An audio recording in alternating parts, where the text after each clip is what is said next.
Bonsoir, je m'appelle Norman Fish, je suis le secrétaire général de l'INDR et j'ai le plaisir de modérer cette table ronde qui s'intitule « La contribution des entreprises au développement durable, expérience et savoir-faire ». Justement, pour ce faire, on a l'honneur d'accueillir 4 participants de notre table ronde qui vont partager comment leurs entreprises contribuent aux objectifs du développement durable. Et donc, j'aimerais inviter nos 4 invités à prendre place ici. Hi. André, hi.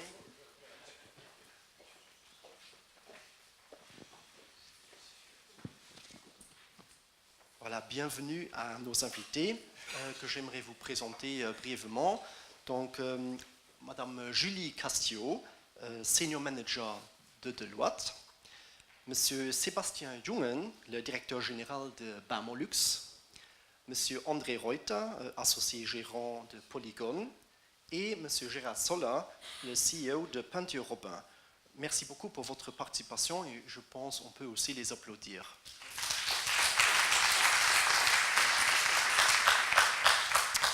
Pour compléter le panorama de notre discussion, nous avons aussi le plaisir d'accueillir plusieurs invités d'honneur qui feront des contributions ponctuelles pour illustrer des thématiques RSE qu'on va discuter ou enfin mentionner.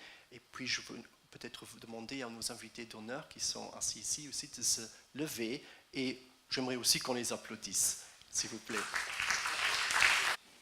Alors, grâce à Madame Dischbourg et Monsieur Girard, nous venons de voir ou mieux comprendre les défis qui nous attendent par rapport aux objectifs du développement durable et que nous souhaitons atteindre. Donc, concrètement, pour contribuer au développement durable, Monsieur Girard l'avait mentionné, l'entreprise est amenée à mettre en œuvre une politique de RSE.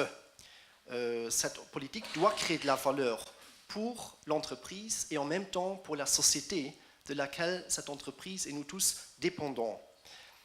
Dans le cadre du programme national Entreprises socialement responsables, l'INDR, en collaboration avec les principaux acteurs de la RSE ici au Luxembourg, a développé notamment le guide ESR, ce qui est un ouvrage de référence en ligne accessible à tout le monde pour s'informer davantage sur la RSE.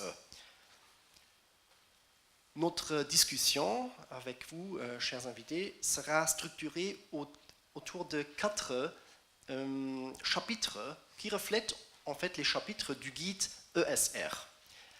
D'abord, nous avons la stratégie RSE et puis les 3 piliers du développement durable, donc les aspects économiques, gouvernance, le 2e volet social et un 3e volet plutôt les aspects environnementaux.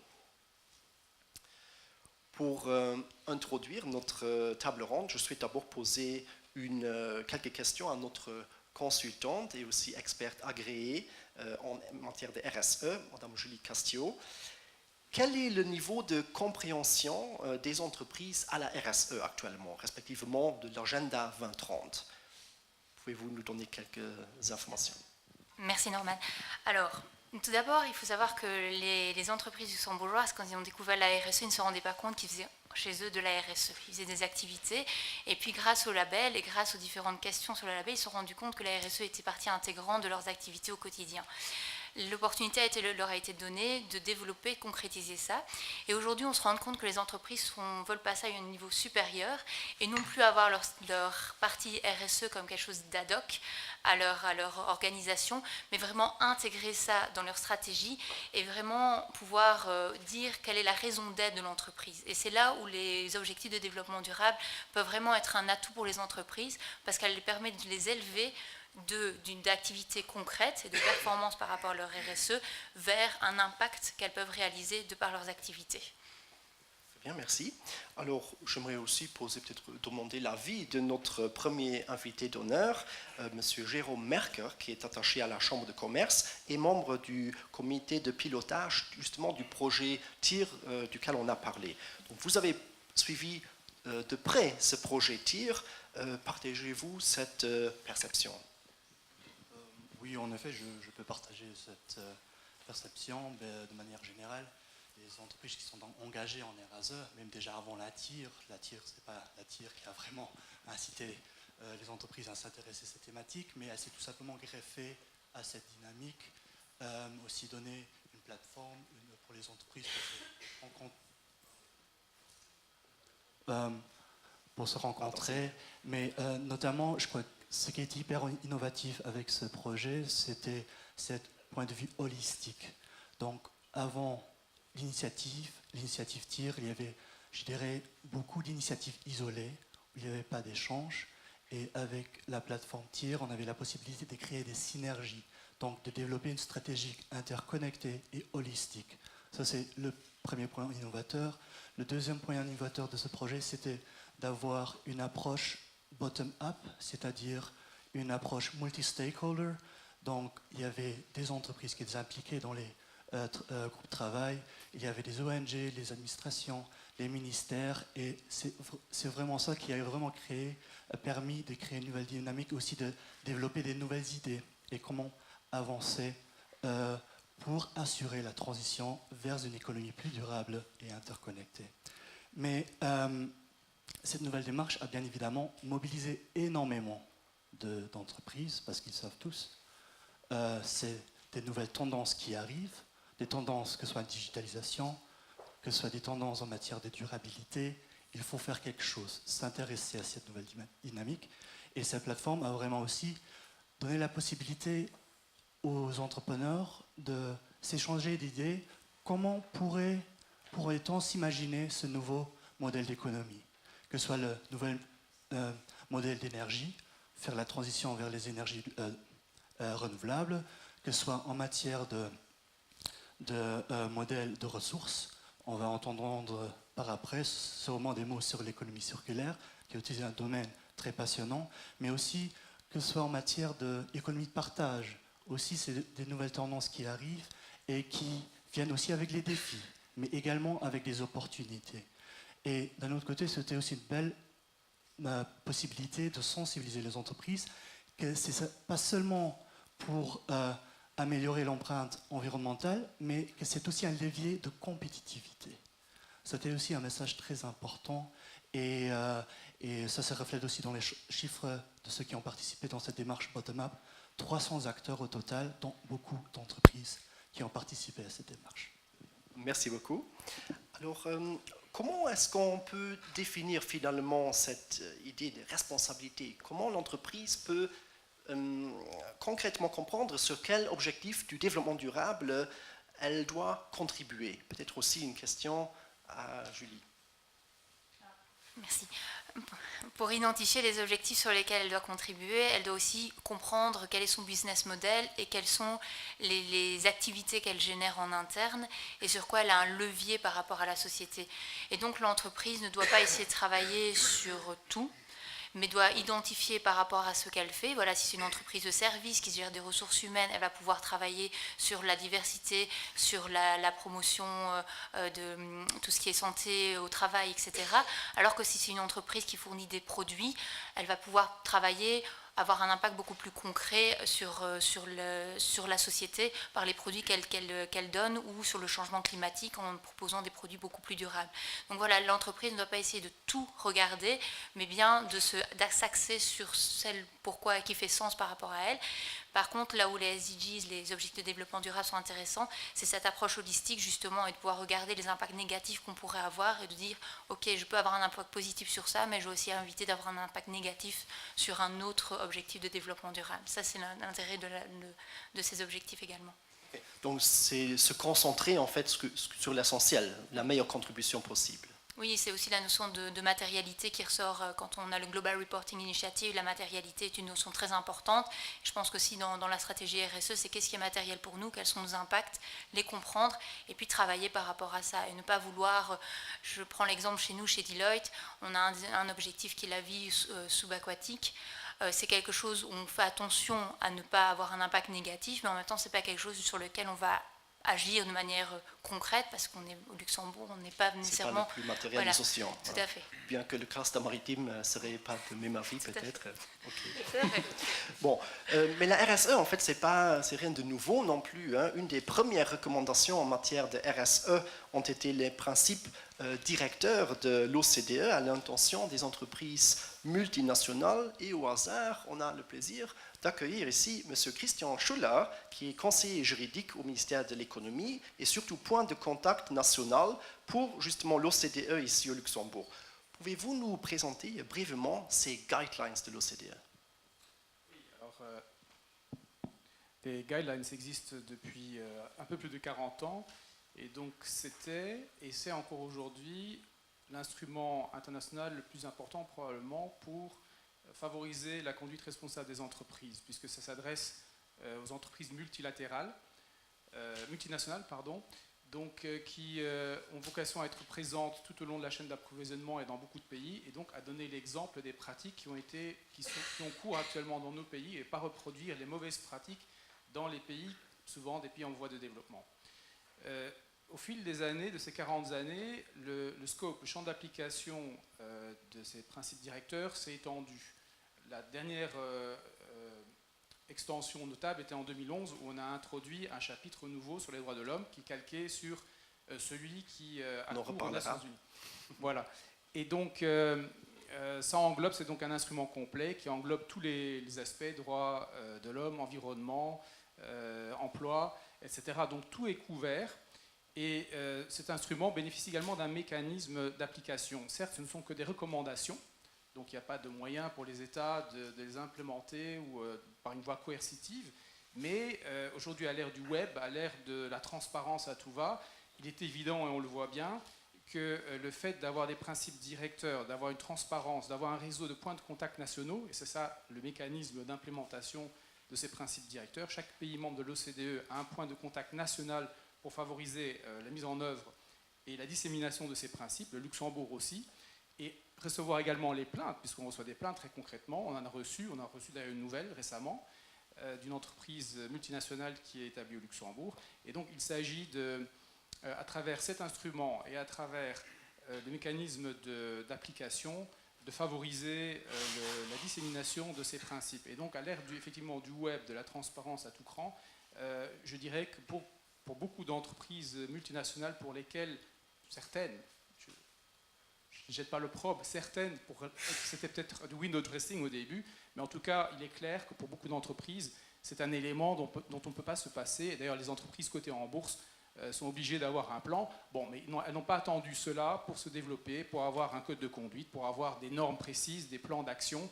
Et on voit bien que quand on intervient, on n'a pas de moyens coercitifs, mais néanmoins, quand on intervient au niveau étatique, on voit tout de suite une disposition des entreprises visées de se mettre en contact et d'essayer de trouver un dialogue, et puis donc pour le pays en question, Luxembourg, de proposer les bons offices quand il s'avère que cela peut amener à la résolution du problème. Merci beaucoup pour ces clarifications. Alors, nous venons d'apprendre que pour être efficace, une entreprise doit donc se concentrer sur quelques thématiques RSE matérielles. J'aimerais faire un petit tour de table parmi nos invités afin que le public puisse mieux comprendre aussi sur quels objectifs du développement durable vos entreprises respectives sont focalisées. Alors puis-je peut-être vous demander vraiment de présenter très brièvement, introductivement, votre activité et peut-être de formuler votre principale contribution aux objectifs du développement durable. Et on recommencera encore une fois ici et on fera le tour de table ici. Merci bien. En fait, nous, on essaye, notre objectif, donc on a une pratique RSE qui est assez forte chez Deloitte, on a 4 personnes qui travaillent à temps plein sur ça. On essaye de couvrir les 17 SDGs, les 17 objectifs de développement durable, en ayant certains qui sont plus prioritaires que d'autres. Il y a une partie, on les intègre directement dans notre organisation interne, donc tout ce qui touche aux ressources humaines, tout ce qui est diversité, tout ce qui est égalité des chances, tout ce qui est bonne santé et aussi la croissance économique, on se l'applique via notre organisation interne. Et ensuite, il y a une partie des autres objectifs de développement durable qu'on prend en compte notamment par les interactions et les partenariats qu'on a avec les organisations externes, les ONG. Et donc on sélectionne des ONG avec qui on peut travailler dans une collaboration win-win, on évite autant que possible le pro bono, et où on peut donner, que ce soit par l'expérience de nos employés ou que ce soit pour des activités bien précises, on peut contribuer, on peut alors avoir une contribution spécifique sur un des objectifs de développement durable. Donc voilà. Très bien. Monsieur Jungen, peut-être très brièvement aussi votre activité et les principaux objectifs de développement durable. On pourra développer plus en détail ce que vous faites lors des questions additionnelles. Bonjour, donc Bamolux, on est artisan menuisier, créateur d'espace, comme la salle qu'on peut découvrir ici. Pour nous, ce sera sur l'économie circulaire. Voilà, sur faire court. D'accord, très bien. Donc, au niveau de Polygon, Polygon a été créé en 1981 et depuis le début, on a une forte implication au niveau de la responsabilité sociale par notamment la création d'emplois pour des personnes défavorisées. Mais d'un autre côté, nous avons aussi faisons aussi un grand effort au niveau de la gestion écologique des déchets. Et par tout ça, nous avons aussi un axe au niveau de la lutte contre la pauvreté. Très bien, merci. En un mot, Peinture Robin veut sortir de l'ère fossile et passer plutôt dans des huiles végétales, donc devenir plus circulaire. Si vous permettez, je voudrais juste rajouter une note sur l'économie circulaire. On parle toujours d'écologie. Quand on parle d'économie circulaire, souvent on oublie l'aspect économique, parce qu'en 2015, quand l'Europe a défini les 5 piliers de l'économie circulaire, il y avait un pilier qui s'appelle Critical Raw Materials. Donc il s'agit aussi de pérenniser en fait l'accès aux matières premières que nous contrôlons de moins en moins. Donc ça, c'est un deuxième aspect qui est souvent oublié quand on parle d'économie circulaire. Donc il y a l'aspect écologique, mais il y a aussi l'aspect économique, s'assurer d'avoir les ressources nécessaires pour continuer à travailler. Très bien, donc un vrai enjeu géostratégique presque. Exactement. Ok, très bien. Alors, lorsqu'une entreprise a maintenant développé une stratégie RSE, il faut évidemment aussi quelqu'un qui coordonne toute cette stratégie et gère ceci. Et notre prochain invité d'honneur a certainement une réponse, une suggestion par rapport à cette question. Morgan Hessler, qui est chargé de mission à l'INDR et invité en tant que présidente de Pro RSE. Pouvez-vous brièvement nous expliquer le but de cette nouvelle initiative Pro RSE? C'est Norman, bonjour. Donc oui, Pro RSE est une association qui vise à rassembler tous les professionnels actifs de la RSE au Luxembourg. C'est une initiative qui est évidemment soutenue par l'INDR et qui vise en fait à rassembler tous les acteurs dont on en a déjà énuméré certains, qui sont demandeurs, dont on a clairement mesuré cette attente-là, qui sont de partager ensemble quelles sont les actions qu'ils mettent en place dans leurs entreprises, quelles sont leurs bonnes pratiques, mais aussi quels sont les freins qu'ils ont pu rencontrer lorsqu'ils ont mis en place certaines actions. Et donc c'est cette plateforme qui va donc permettre ces échanges à tous ces coordinateurs de la RSE, responsables développement durable, responsables RH, mais aussi les experts agréés, les consultants, les auditeurs, enfin toute personne qui est impliquée de près ou de loin dans l'implémentation de la stratégie RSE de leurs organisations. Et donc cette association Pro RSE sera lancée officiellement le 24 novembre. Et donc tout professionnel actif en matière de RSE est le bienvenu. Il sera en présence de Madame Dischbourg aussi, je pense. Hein? C'est bien ça. Voilà. Merci encore une fois pour t'avoir accepté. Alors, nous allons maintenant aborder le volet plutôt économique, qui comprend les thématiques liées à la gouvernance d'entreprise. Alors, traditionnellement, l'entreprise, c'est plutôt intéressée ou concentrée donc, uniquement sur la création de profits pour surtout un seul acteur, à savoir les actionnaires. C'est le modèle de Milton Friedman qui met en avant les shareholders. Mais les entreprises modernes ont compris qu'une entreprise est un projet collaboratif qui nécessite l'appui de beaucoup de différentes parties prenantes, et que ce soit les salariés, les clients, les fournisseurs, le gouvernement. Ce modèle est plutôt promu par Ed Freeman, qui parle de stakeholder management. dans les objectifs du développement durable liés aux thématiques de la gouvernance, nous avons peut-être l'infrastructure résiliente, durable et inclusive, l'objectif 9 que vous voyez ici. Ça favorise évidemment aussi l'innovation. L'objectif 12, consommation et production responsable. Et l'objectif 17, qui a été aussi cité par Madame la Ministre, les partenariats pour la réalisation des objectifs. Alors, Monsieur Jungen, quelles sont les contraintes, que ce soit maintenant éventuellement aussi législatives, pour développer un business model éco-responsable? Pouvez-vous nous donner quelques explications? Alors, oui, dans le cadre de l'économie circulaire, on travaille donc, grâce au Fit for Circularity, on travaille avec la société Positive Impact pour essayer de développer une autre vision de notre activité. Aujourd'hui, pour prendre un exemple, on vend des cloisons en plaques de plâtre ou des cloisons de séparation de bureaux qui généralement sont utilisées peut-être 3, 4, 5 ans, et puis après 5 ans, quand le locataire s'en va, il fait tout arracher et tout mettre à la poubelle. On réfléchit aujourd'hui à essayer de proposer ce genre de système en location pour avoir un modèle démontable et se dire après 3, 4, 5 ans de pouvoir les démonter, les récupérer, les remettre en état si besoin et de pouvoir les remettre à location auprès d'autres sociétés. Ça donne beaucoup de contraintes parce qu'il faut voir quel modèle, quelle hauteur standard, quel contrat juridique, comment les stocker, ça prend beaucoup de place. Donc il y a plein de facteurs à réfléchir. Ça prend beaucoup de temps, beaucoup d'énergie, mais on loue bien des voitures, on doit bien pouvoir louer des cloisons, donc il y aura certainement une solution. Une vraie application. Oui. Une entreprise seule a généralement moins de chances pour réussir un changement de paradigme et il est important de pouvoir compter évidemment sur des partenaires sectoriels aussi qui sont souvent des initiateurs mais aussi des multiplicateurs d'initiatives innovantes. Et nous avons avec nous Madame Catherine Bourrin qui est membre du Management Board de l'ABBL, un des partenaires de notre conférence. Et comment est-ce qu'une association professionnelle contribue-t-elle au développement durable? Comme nous avons la chance d'avoir de nombreux membres, il est assez facile de les rassembler dans des groupes de travail. Et donc nous avons notamment créé un groupe de travail RSE qui rassemble différents membres qui ont eux-mêmes une politique RSE. Mais pas seulement, on essaye aussi d'inciter d'autres membres qui ne sont pas encore RSE à le devenir. On essaye de développer des projets communs.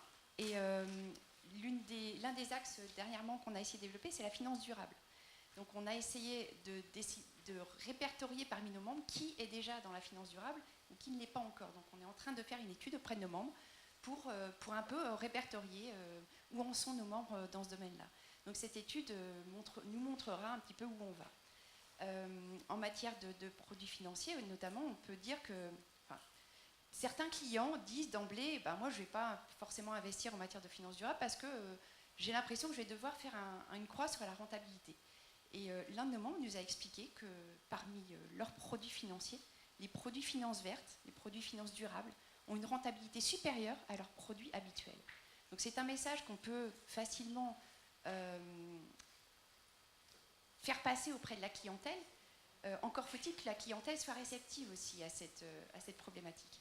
Et dans l'étude qu'on est en train de mener, on se rend compte qu'en fait, les clients ne sont pas actuellement demandeurs systématiquement de ce genre de produits.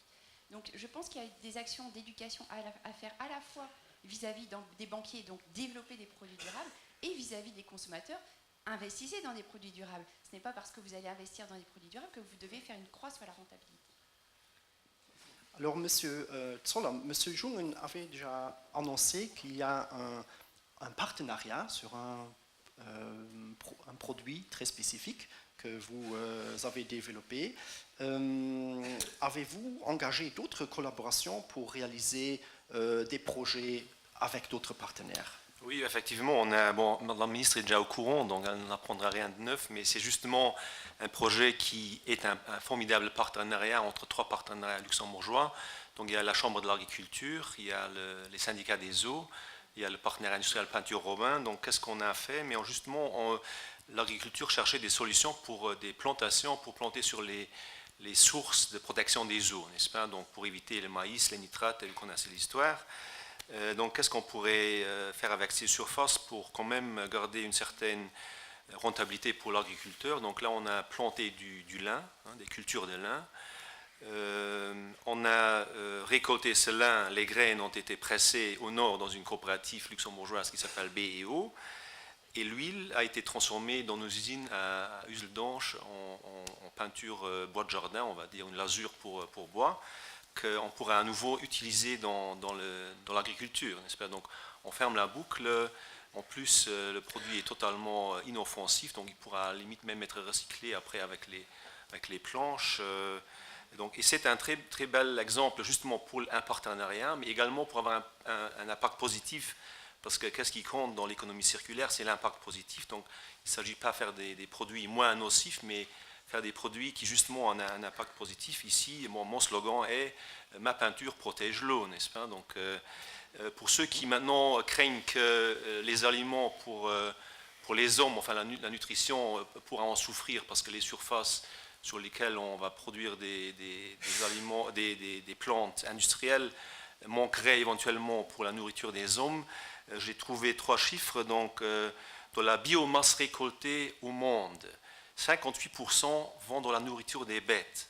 C'est énorme. Donc là, déjà, si on changerait nos habitudes, on pourrait déjà gagner là-dessus.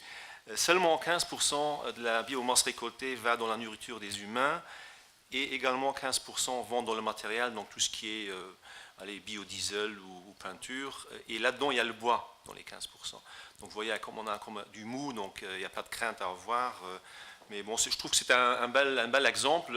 Pour cette année, on a récolté 2 fûts, n'est-ce pas? Donc on pourra peindre peut-être 7 sols, mais ça sera tout. Mais bon, c'est une case study pour montrer que ça fonctionne. On peut le faire, on peut devenir autarque. Maintenant, à négocier le prix si on reste compétitif. Mais ça fonctionne. Beau projet, Okay. Merci. Pour générer des impacts positifs, on n'a pas forcément besoin de se concentrer uniquement au Luxembourg, on peut se tourner vers d'autres pays. Et là, on a le plaisir d'accueillir le professeur Dr Marc Ant, qui est administrateur délégué du Centre de compétences. Pouvez-vous brièvement nous expliquer votre projet de développement qui est localisé notamment au Cap-Vert? Oui, merci. Tout d'abord, je voudrais préciser que notre institution, les centres de compétences de l'artisanat, ont été créés précisément dans une perspective de développement durable et d'efficience énergétique. Nous sommes la réponse à l'ambition du gouvernement d'être le premier dans la classe pour les maisons à énergie positive. Et la question était, qui va construire ces maisons? C'est beau de donner des objectifs comme cela, mais la question était, qui va construire les maisons?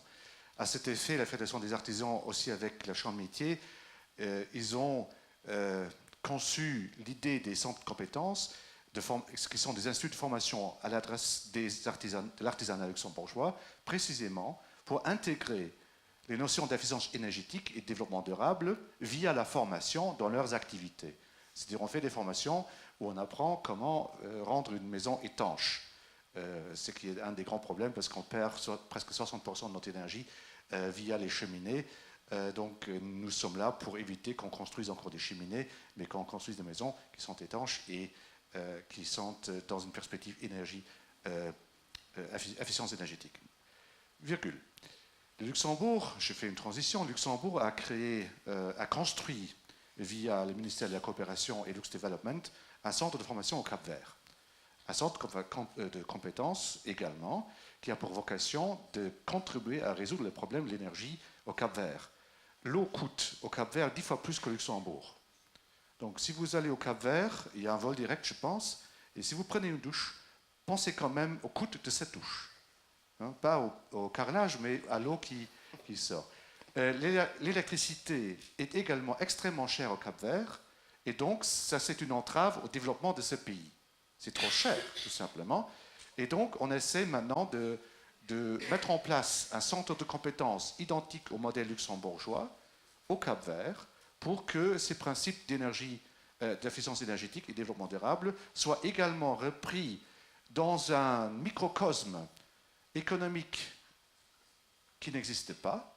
Il n'existe pas de fédération, il existe une chambre professionnelle Nous allons maintenant, avec un consortium, et vous, monsieur le secrétaire, vous parlez de systémique, nous sommes très systémiques parce que nous avons créé un consortium d'acteurs luxembourgeois comme Énergie Agence, comme ILNAS, comme INFPC, etc., pour implémenter ce modèle que nous avons expérimenté à Luxembourg au Cap-Vert, pour que les deux pays puissent profiter l'un de l'autre des avantages et des efforts qu'on a fait de part et d'autre. Le projet a commencé, on vient de signer une convention avec le Cap-Vert. Nous allons former les responsables du Cap-Vert la semaine prochaine dans une formation ici à Luxembourg pendant une semaine et on va commencer bientôt à travailler là-bas. Voilà, merci. Très bien, donc ça s'insère très bien dans cet agenda de la transformation que vous avez expliqué et j'imagine que ça va développer les écosystèmes locaux sur lesquels vous êtes concentrés. Le prochain volet que j'aimerais traiter, c'est le volet social. Donc nous considérons dans le volet social les sujets plutôt transversaux d'abord, comme la diversité, la santé, la sécurité, bien-être au travail, mais aussi les droits de l'homme. En parallèle, il y a tous les sujets plutôt liés au cycle de vie d'un salarié. Donc, comment l'entreprise accompagne un salarié tout au long de sa carrière professionnelle. Ça commence par le recrutement, l'inclusion, la rétribution, la formation professionnelle, l'employabilité, etc. Donc, ces thématiques de la RSE reflètent les contributions aux objectifs du développement durable suivants. Le numéro 3, vous devez la santé, l'accès à la santé. Quatrièmement, l'éducation. L'objectif 5, égalité entre les sexes, on appelle ça en général diversité genre. Le 8, accès à des emplois décents. Et le 10e, réduction des inégalités. Alors, Monsieur Reuter, Polygon se concentre sur l'accès justement à des emplois décents et par cela contribue à l'éradication de la pauvreté. Pouvez-vous nous donner quelques explications? Bon, en premier lieu, je tiens à souligner que Polygon est une société à responsabilité limitée qui fonctionne comme toute autre entreprise. Aujourd'hui, le Luxembourg profite de nouveau d'une croissance formidable et les chiffres du chômage sont en baisse. Mais le chômage continue à exister et sont surtout confrontés les gens qui sont mal formés, qui n'ont pas la formation qui est demandée par le marché de l'emploi. Et dans ce cadre-là, Polygon s'est engagé depuis des années à engager chaque année 40 demandeurs d'emploi, ça représente 15% de notre effectif total, pour les former à l'emploi dans l'entreprise Polygon. Cette création d'emplois permet naturellement de lutter contre la pauvreté de ces gens qui avant étaient au chômage avec ou sans indemnité de chômage. Hein. Mais même si ces gens ont maintenant un emploi, ça ne veut pas dire qu'ils sont bien lotis dans un pays riche, hein, avec des logements extrêmement chers, mais c'est notre petite, humble contribution à une lutte contre la pauvreté au Luxembourg. Les sujets liés à la précarité font aussi appel évidemment aux droits de l'homme. Pour cette raison, on a le plaisir d'avoir M. Marc Bichler, qui est l'ambassadeur itinérant pour les droits de l'homme au ministère des Affaires étrangères et européennes. Pourriez-vous nous expliquer votre fonction?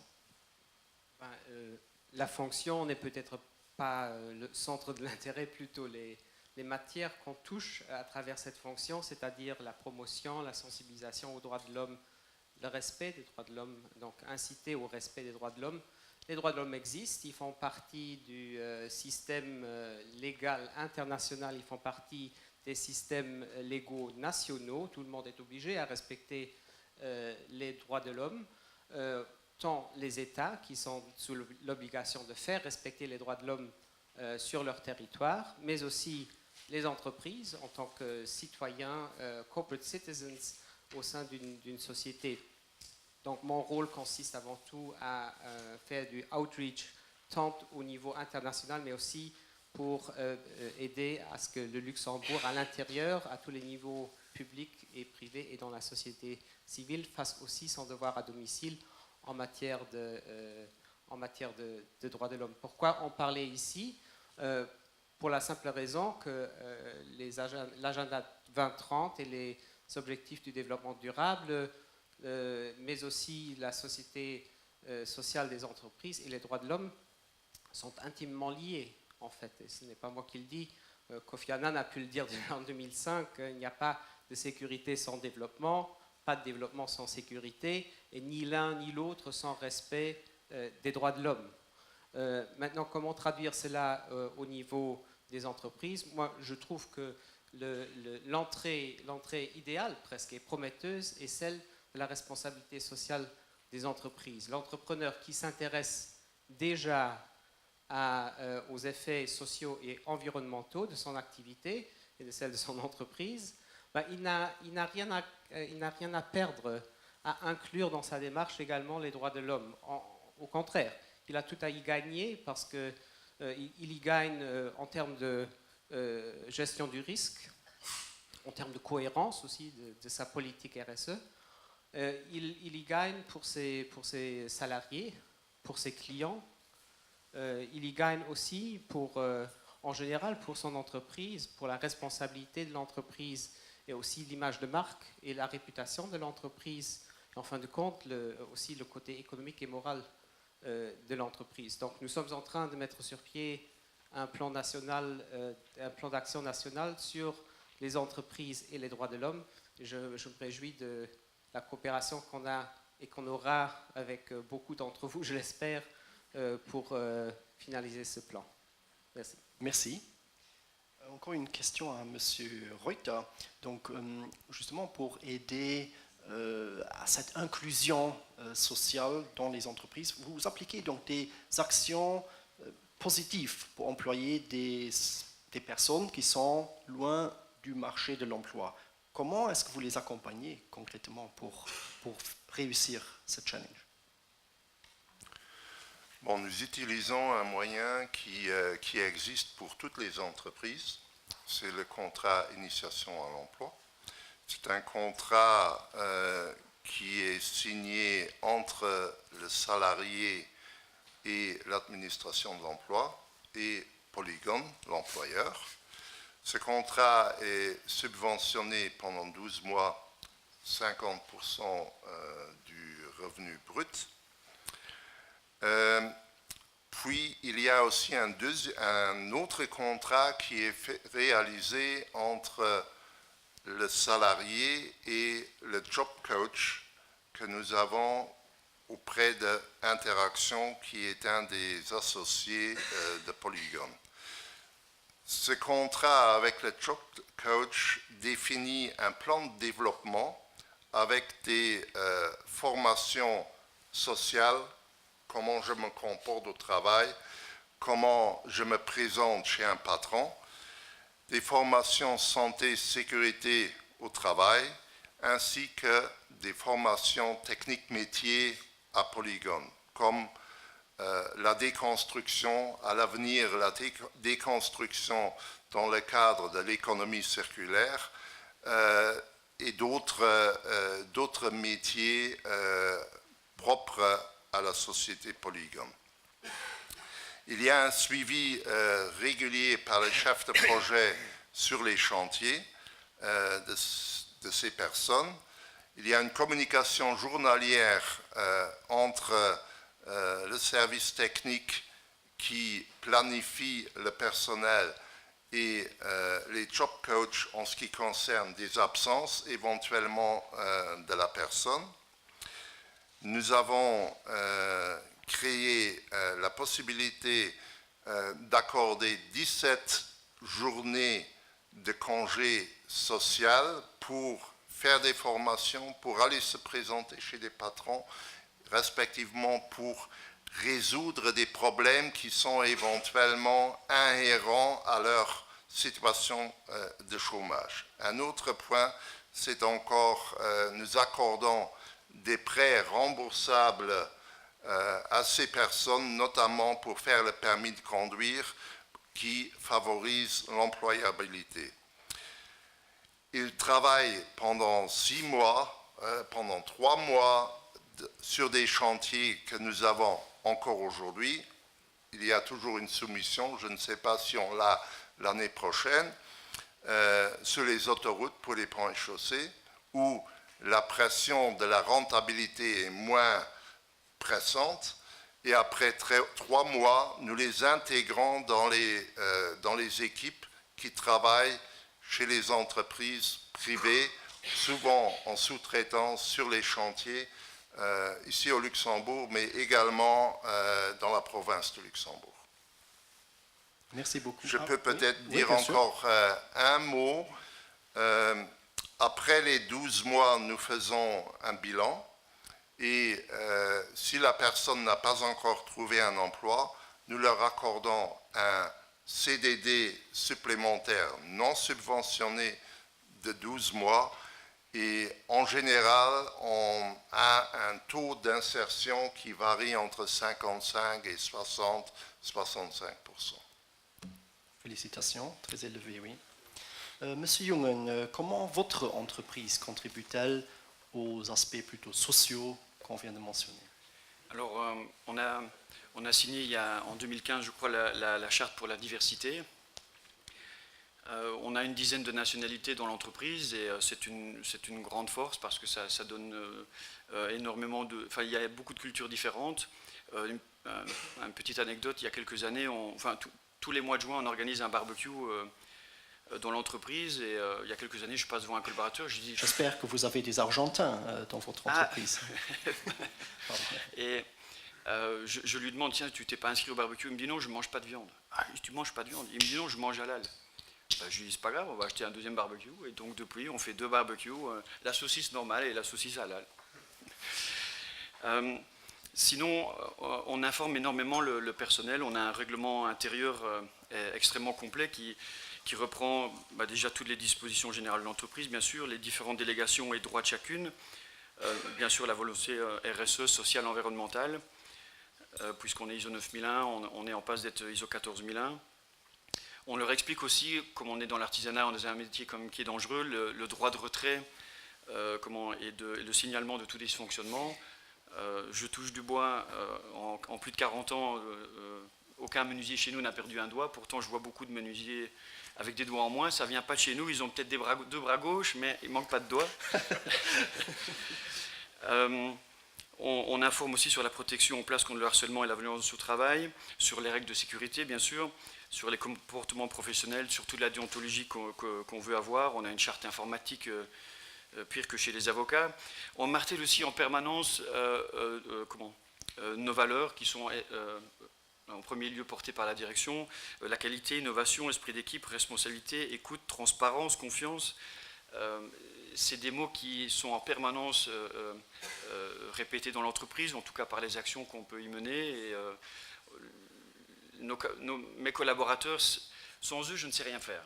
Donc, je ne peux faire que mettre un cadre de travail et les tirer vers le haut et leur donner un maximum de formation et de compétences pour que on soit moins mauvais à chaque jour.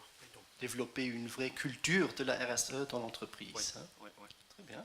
Vous avez mentionné les sujets sécurité santé au travail. Nous avons...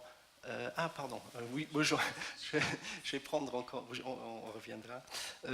Donc, le sujet de la sécurité santé au travail, nous avons Madame Annick Zunnen du service prévention de l'assurance accident et vos priorités sont justement cette vision zéro accident. Pouvez-vous nous expliquer un peu davantage?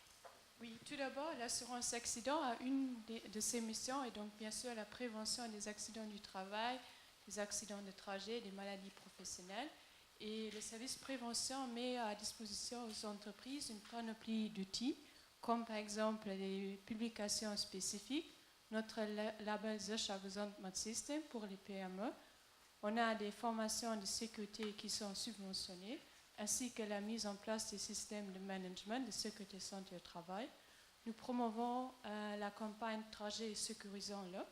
Et c'est en fait l'année passée que nous avons lancé ensemble avec nos partenaires l'UIL et l'INDR la stratégie nationale Vision Zéro, donc qui vise à réduire considérablement les accidents du travail et des maladies professionnelles. Une charte nationale fut signée donc, par plusieurs ministères, donc également l'MDDI, on a les syndicats nationaux et on a bien sûr les initiateurs de la Vision Zéro. Les entreprises, eux, ils peuvent s'engager aussi dans la Vision Zéro, donc ils peuvent s'engager par un plan d'action de réduire leurs accidents du travail dans l'entreprise. Donc, vous pourrez consulter notre site internet, donc vision0.lu ou celui de l'assurance accident, donc aaa.lu, nous suivre sur les réseaux sociaux et bien sûr contacter le service prévention de l'assurance accident. Merci Yannick. Nous avons aussi le plaisir d'accueillir un autre partenaire à notre conférence.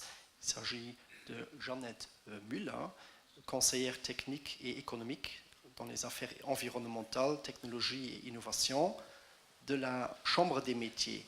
Quel est le rôle de la Chambre des métiers, notamment dans les formations ou dans les sujets sociaux? Merci Norman. Donc, notamment dans le cadre de ces objectifs, la Chambre des métiers a procédé l'année passée, en 2016, à une profonde réforme du brevet de maîtrise. C'était un projet pilote et ça concernait notamment le brevet de maîtrise en alimentation. Monsieur Bavois est bien présent. On avait des groupes de travail pour notamment définir les nouveaux sujets à inclure dans ce nouveau brevet de maîtrise.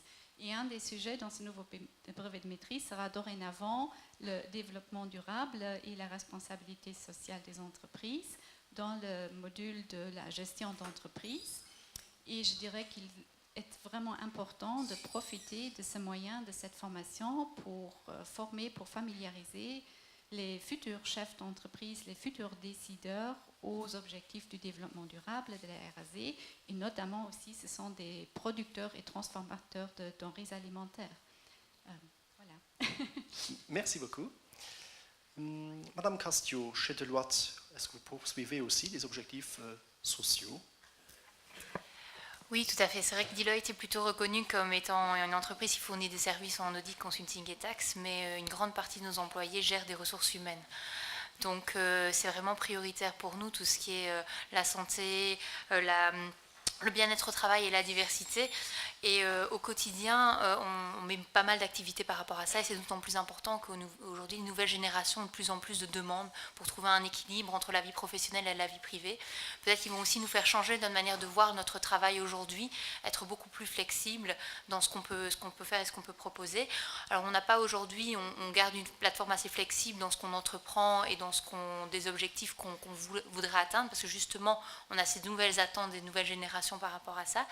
Tout ce qui est santé, bien-être au travail, pour le moment, durant les mois d'août et juillet, comme on a une activité un peu plus basse chez nous, on profite pour faire proposer à nos employés des conférences, des séminaires et des workshops autour de ces thématiques santé et bien-être au travail. Et maintenant, ça va être vraiment intégré tout au long de l'année avec l'opportunité de participer quand les employés souhaitent à des workshops sur la nutrition, la sophrologie, le yoga et différents éléments par rapport à ça. Et en termes de diversité, nous, on est 2000 employés maintenant et on est une 50aine de nationalités représentées parce qu'on a aussi cette opportunité d'échange avec de nombreux pays. Et c'est vrai que c'est un grand bénéfice pour notre entreprise parce qu'on rencontre de nouvelles cultures. Ça nous permet aussi d'avoir une ouverture d'esprit et d'aborder certaines problématiques différemment aussi par rapport à notre travail et par rapport aux demandes des clients. Donc voilà, merci. Vous parlez de diversité, donc nous avons ici le plaisir d'avoir avec nous la coordinatrice de la charte de la diversité chez IMS, Madame Katia Fernandez. Je salue aussi Nancy Thomas, justement de IMS, la directrice qui était avec nous. Pourriez-vous nous présenter brièvement votre initiative? Tout à fait. Alors la charte de la diversité existe depuis 5 ans maintenant et est un des projets les plus importants chez IMS sur le pilier social. Nous nous basons en fait sur la loi de non-discrimination en fait, donc qui détermine 6 critères et on va travailler en fait avec les entreprises signataires de la charte sur ces 6 critères de non-discrimination qui sont l'âge, le genre, l'orientation sexuelle, le handicap, l'origine et la religion. On va en fait proposer à nos signataires, qui sont 164 à ce jour, dont 75% issus du secteur privé, on va leur proposer en fait une méthodologie avec un guide pratique gestion de la diversité pour ceux en fait qui débutent leur démarche diversité. On est très conscient qu'en fait il y a une très grande diversité parmi nos signataires, donc aussi une diversité par rapport au niveau d'avancement en fait dans les pratiques diversité de chaque entreprise. Et donc à ce moment-là, le guide pratique, il va permettre à chaque entreprise de sortir en fait, d'en retirer des conseils pratiques sur l'élément dont ils ont besoin. C'est-à-dire concrètement, si on a besoin en fait de savoir sur comment engager les décideurs, les dirigeants d'entreprise sur la démarche diversité, on va pouvoir leur donner des conseils là-dessus.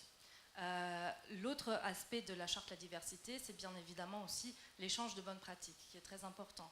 Donc chaque signataire, tous les 2 ans, doit nous remettre des fiches bonnes pratiques qui nous permettent en fait de faire vivre le réseau des signataires. Les fiches bonnes pratiques sont consultables sur le site internet et nous organisons des événements dédiés où chaque signataire ou les signataires peuvent échanger sur ces thématiques-là. Donc la mise en place de temps de travail, comment est-ce qu'on horaires flexibles, comment est-ce qu'on s'y est pris, la mise en place de programmes de développement professionnel pour les femmes, la mise en place de réseaux internes. Donc tout cela, on va aborder ensemble comment est-ce que l'entreprise l'a fait et comment on peut le répliquer dans sa propre entreprise. Et puis on travaille aussi sur l'acquisition et le développement de connaissances concrètes. Donc là, sur des thématiques et des sujets très concrets, on a fait un guide pratique sur l'emploi des ressortissants de pays tiers, par exemple, ou aussi sur l'inclusion des personnes en situation de handicap dans l'entreprise, où on va avoir un guide pratique pour les employeurs, leur expliquer l'envergure de la thématique, comment inclure ces thématiques dans l'entreprise, et puis aussi des aspects plus concrets sur le handicap, par exemple avec l'organisation de Café pour l'emploi, qui permettent en fait de rencontrer des candidats en situation de handicap à la recherche d'un emploi.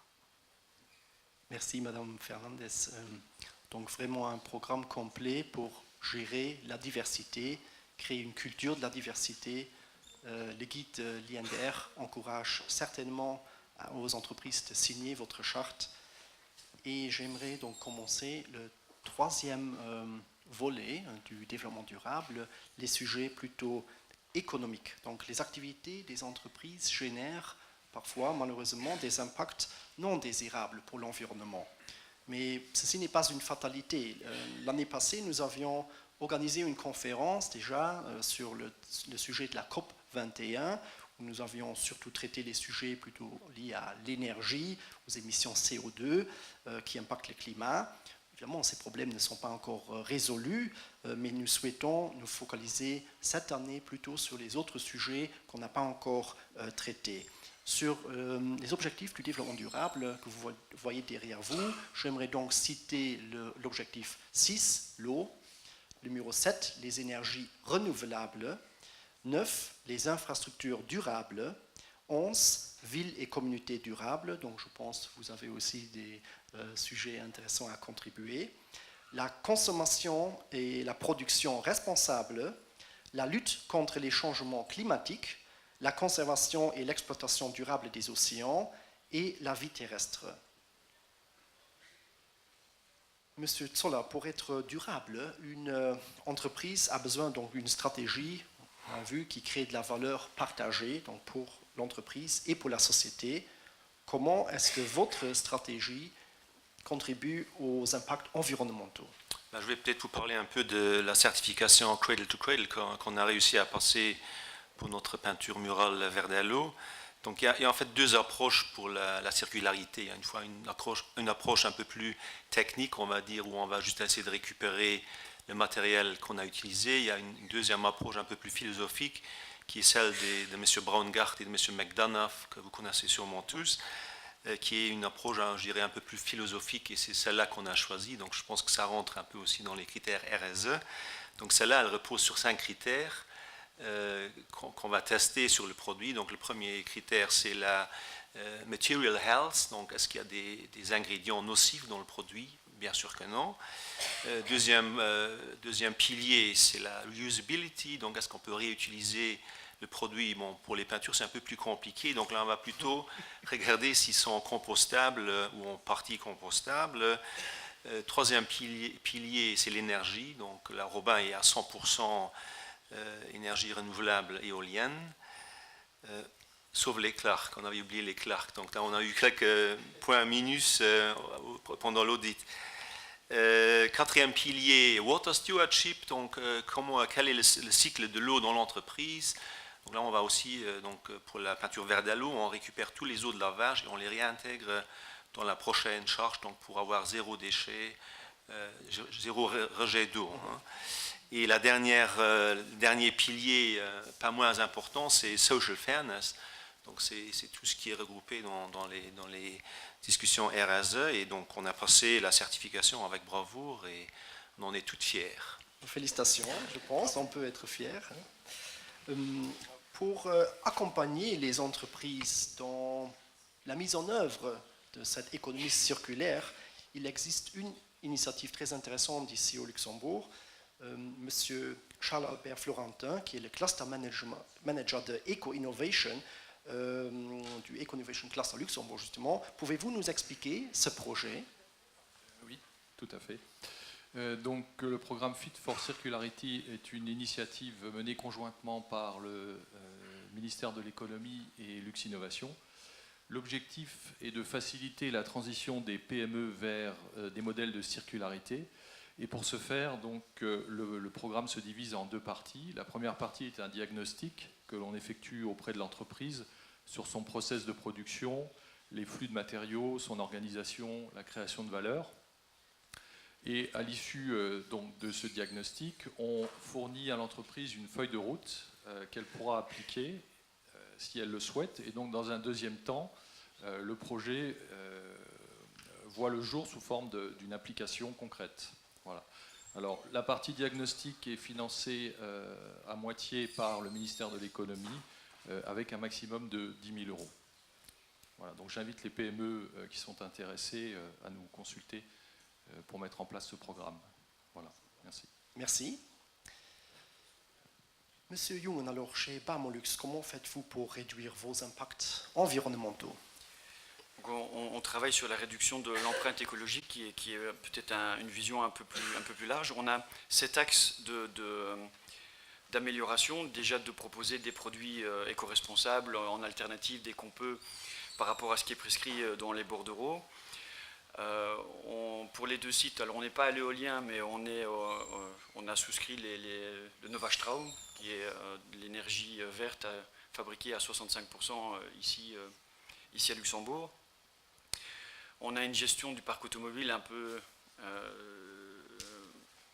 ne vais pas dire spéciale, mais chaque véhicule qu'on remplace, on le remplace par un véhicule qui a minimum 10% d'émissions de CO2 de moins. On a aujourd'hui, ou d'ici la fin de l'année, on aura 11 véhicules électriques sur 40. On aura installé 8 bornes de chargement autour du bâtiment, ce qui engendre pas mal de contraintes.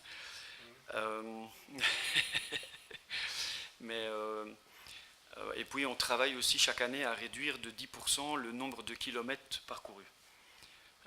On en fait énormément. Quand on fait le calcul, en 2016, on faisait plus d'1 million de kilomètres par an. Et donc l'objectif de 2017, c'était d'arriver à faire maximum 1 million de kilomètres. Et donc de là, on a travaillé sur le covoiturage, sur le camionnettage. On essaie de mettre les agents qui sont de la même région sur le même chantier pour éviter de faire des parcours insensés. On prend tous les abonnements, train, tram, bus à 100% en charge. Enfin, on a mis différentes choses en place. On essaie de valoriser aussi beaucoup plus le chef d'équipe sur chantier en lui disant on va moins te contrôler, donc on va te faire confiance.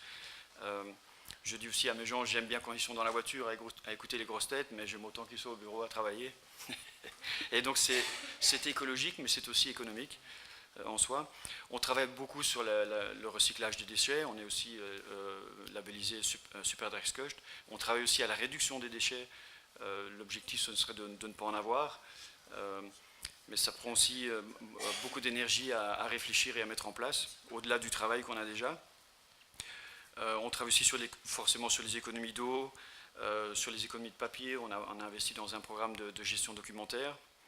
Et puis j'ai créé en interne, en début de cette année-ci, une cellule verte, où de manière volontaire, des gens peuvent venir et proposer des actions anti-gaspillage qu'on peut avoir dans l'entreprise, qui sont de toute nature. On avait des fontaines à eau avec des gobelets en plastique, avec une durée de vie du gobelet en plastique de 3 secondes, le temps de boire et de le jeter. Aujourd'hui, on a mis une fontaine en place avec l'eau qui arrive directement à la fontaine, avec une possibilité de mettre une cruche, avec toujours l'eau froide, l'eau tempérée. Donc ça évite qu'on nous ramène de l'eau avec de jolis camions. Enfin, il y a plein d'actions qu'on peut mettre en place, et elles viennent aussi des collaborateurs, et on se réunit 5 fois par an. Chacun se prend des points. On travaille sur les produits d'entretien, aussi de trouver des produits écologiques ou plus respectueux. Voilà les 7 axes, grosso modo, sur lesquels on travaille. Oui, finalement, c'est la somme de ces petits gestes qui va générer un vrai impact, et surtout une concentration sur les vrais impacts qui existent dans l'entreprise. Ouais. Vous avez parlé de la gestion des déchets. Nous avons avec nous un spécialiste sur la gestion de tout ce qui est lié aux déchets et l'emballage. Les entreprises génèrent en effet des déchets lorsqu'ils mettent à travers des emballages qu'ils mettent sur le marché. Et M. Claude Turping, directeur de chez Valorlux, je me posais la question de quelle manière est-ce que votre initiative aide les entreprises à gérer cette thématique. Merci Norman, bonsoir. Bon, il est évident, il est vrai qu'effectivement les entreprises qui mettent à la demande des consommateurs des produits sur le marché génèrent des déchets. Par l'obligation de reprise des déchets ménagers et par la responsabilité élargie du producteur, comme le couvre actuellement Valorlux, on prend en charge de la mise à disposition des systèmes de collecte, au traitement et au tri jusqu'au conditionnement, à la mise à disposition des acteurs du recyclage ces déchets. En ce moment, nous concentrons quand même nos efforts sur le recyclage du plastique, qui, à nos yeux, est une filière du recyclage qui est à développer par rapport aux autres matériaux d'emballage, comme par exemple le verre, le papier carton ou les métaux. Il faut néanmoins savoir que plus de 40% de la production de plastique en Europe sert à en faire des emballages, ce qui est quand même énorme. Or, le marché du plastique recyclé, en ce moment, il est très peu stable. On a pu identifier une faible recyclabilité de certains plastiques. On a observé des changements du marché chinois et le consentement vis-à-vis d'intégrer davantage de matériaux plastiques dans la chaîne de valeur des emballages en sont des causes. C'est pour ça que nous, en ce moment, on met tout en œuvre pour favoriser une augmentation des plastiques recyclés dans les nouveaux emballages, une augmentation de la valeur de ces matériaux par une augmentation de la qualité, et on mise également sur un marché européen stable. C'est pour cela que nous nous axons pour le moment sur une réduction de l'impact du transport, sur une augmentation de la qualité par la mise en place d'un nouveau centre de tri d'ici la fin de l'année, et par la mise à disposition de ressources financières, des attraits financiers au développement et à la conception d'emballages durables. Ça, c'est pour moi en ce moment le plan le plus important. Il faudra en arriver rapidement à ce que tous nos emballages deviennent recyclables à 100%, ce qui n'est pas le cas. Merci. Merci. Malheureusement, il n'y a pas seulement les déchets plastiques, il y a aussi des déchets électriques, électroniques. Il existe une initiative similaire à la vôtre qui est gérée par le directeur de Ecotrel et de Ecobatterien, M. Bernard Mottet. J'aimerais aussi que vous nous présentez brièvement votre initiative. Merci Norman. Bon, nous, on est effectivement un éco-organisme qui endossons les responsabilités et les obligations inhérentes aux producteurs d'équipements électriques et électroniques en matière de collecte et traitement des déchets qui sont issus de ces produits. Alors bon, pour ce faire facile, il y a des recycling centers, ça fonctionne super bien. Il y a l'action Super Drecksköcht, merci au ministère. Alors ce qu'on a fait, on a utilisé toutes ces structures qui existaient déjà à Luxembourg. Ça nous a positionné ces dernières années dans le top 3 européen en termes de taux de collecte, en termes de taux de recyclage, en termes d'innovation. C'était très très bien. Mais ça allait peut-être même un peu trop bien. On a vu apparaître la RSE. On s'est dit, tiens, qu'est-ce que c'est que ça? On s'y est intéressé. On a souscrit au label de INDR. On est devenu membre de IMS. Et effectivement, comme vous avez dit, madame, tout à l'heure, on a conscientisé qu'il y avait toute une série de pratiques qu'on faisait déjà naturellement, mais c'est quand même intéressant de se dire, tiens, on le fait pour ça. Et ça nous a généré de nouveaux objectifs. Suite à ça, 2015, l'économie circulaire. Et là, ça commençait à changer beaucoup de choses parce que vous pouvez regarder dans la presse, en général, quand on parle d'économie circulaire, les déchets d'équipements électriques et électroniques ne sont jamais très loin. Le scandale non plus.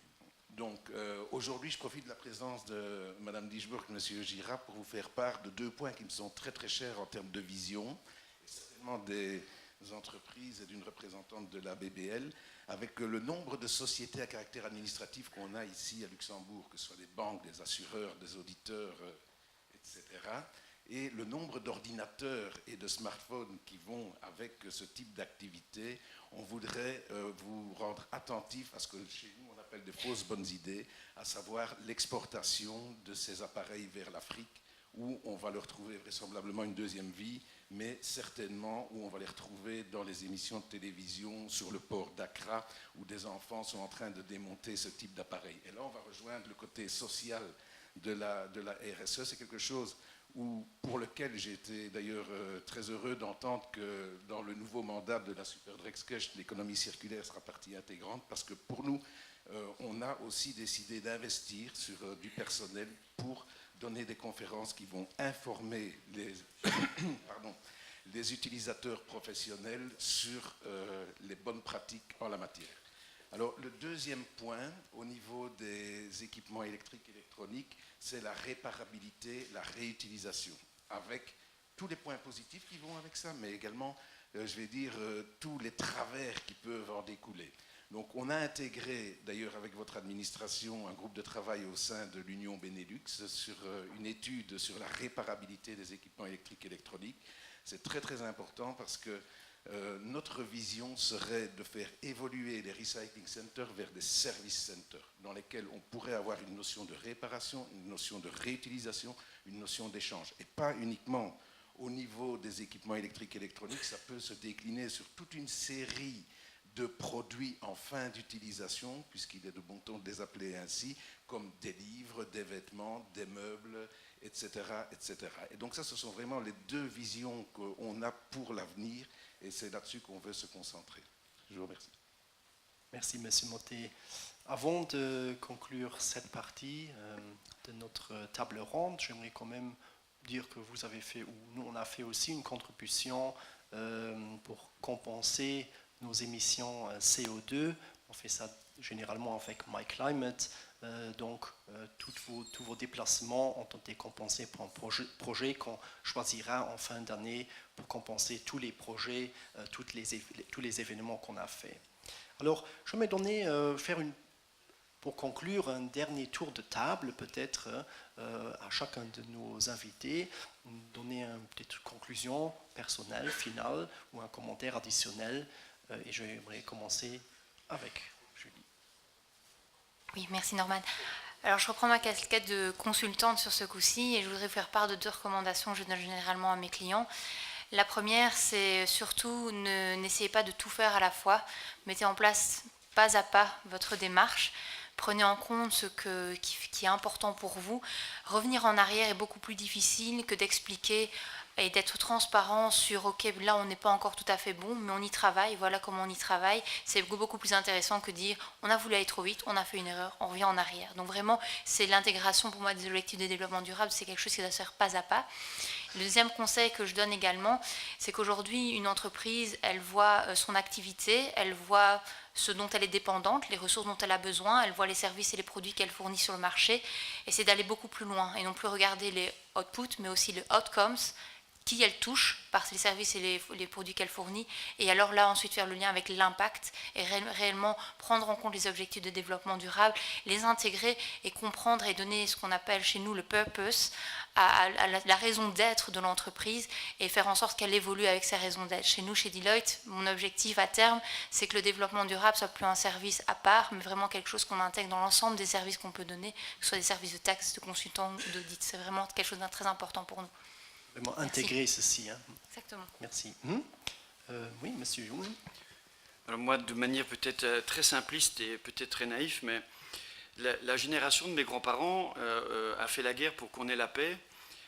La génération de mes parents a considérablement amélioré le confort qu'on peut trouver depuis l'après-guerre. Je me dis que ma génération doit peut-être continuer à aller dans le confort qu'on peut avoir, il ne faut pas le renier, mais d'y inclure vraiment le développement durable, parce qu'il y a quand même la génération suivante qui est déjà là, et il faut voir ce qu'on va leur laisser. D'accord. Donc le siècle du développement durable. Monsieur Reuter. Moi, j'aimerais ajouter encore un mot au sujet de l'environnement dont on a parlé tout à l'heure.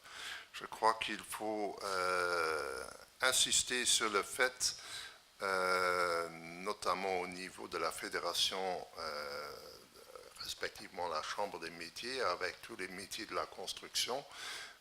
Polygon était déjà la première société à introduire il y a 10 ans des centres de recyclage des déchets de chantier sur les chantiers avec des aiguilleurs sur chantier. C'est un point extrêmement important pour justement aussi se diriger progressivement vers cette économie circulaire.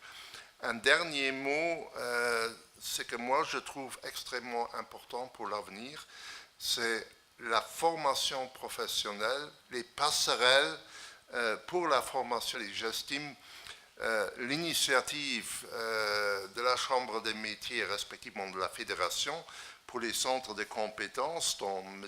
Hunt a parlé, je crois que ça donne la possibilité d'améliorer les compétences des gens qui travaillent dans nos entreprises, et nous n'en trouvons pas assez des gens formés. Merci. Merci.